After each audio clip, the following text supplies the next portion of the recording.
Hey, little continuation from Sunday, Monday messaging is, you know, I do what you would call elderly care part time.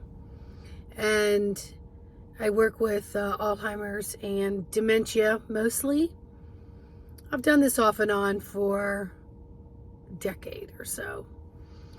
So, anywho, scientifically, they're coming out with a lot of things on brain health and foods to stay away from, foods to increase your dosages, etc., for clearer, sharper minds, starting now, moving towards the older ages when things slow down and have some crustation on nerve endings, so to speak. But did you know the number one accelerator of dementia is loneliness? The number one accelerator of dementia is being alone. Is being alone and feeling lonely. That is the number one accelerator of depression. It's the number one accelerator of anxiety. Is being alone too long and not knowing how to integrate with the energies outside of yourself.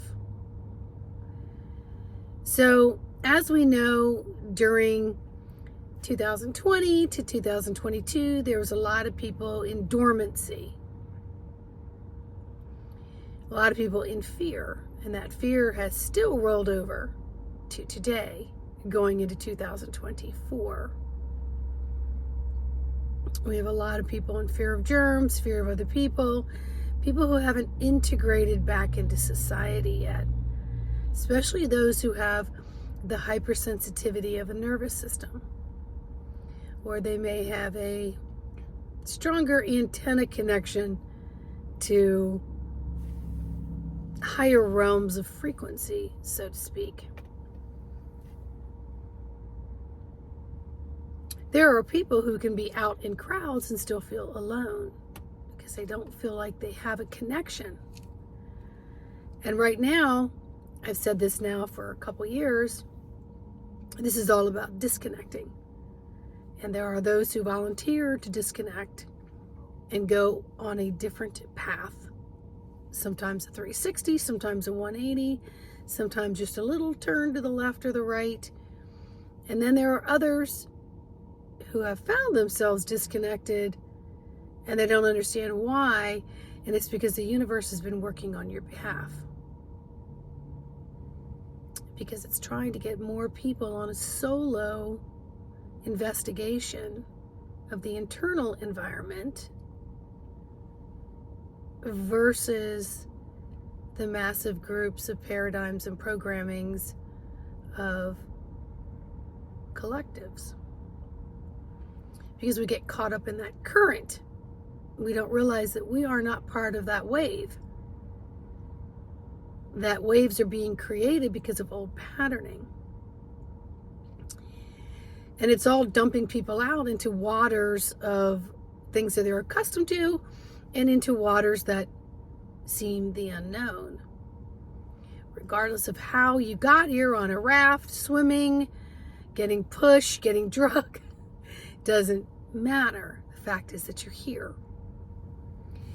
And so this loneliness, again, can be translated as times of tranquility, times of actually being at peace.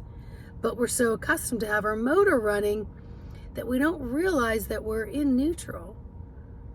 We're idling in a space where our engines can now figure out how to rejuvenate, how to get into reordering, how to calibrate a little bit better to what's coming in. Sort of having that hovering, stalling feeling can translate into loneliness, actually, and disconnect. So I'm going to ask everybody for this holiday season to reach out with a smile. You don't have to step over into their lane. You You don't have to get into heavy vibrations or lighter vibrations or frequencies that you're still trying to figure out your own circuit board, so you don't want to tangle up stuff because you spent so much time untangling. Don't overthink it. Just lend a smile. Lend a smile to yourself at how far you've come. And just lend a smile to others. Maybe they in turn will smile back or smile at someone else. And then more people are smiling, and more of the endorphins, the serotonins, all the cascade of beautiful, happy hormones are being released one person at a time. So give that a try and help someone else not feel so lonely, but yet you're not in there directing their chords. Let people find their way. Let people find their way. Just pass out some smiles. All right? So here's mine to you. Have a fabulous day.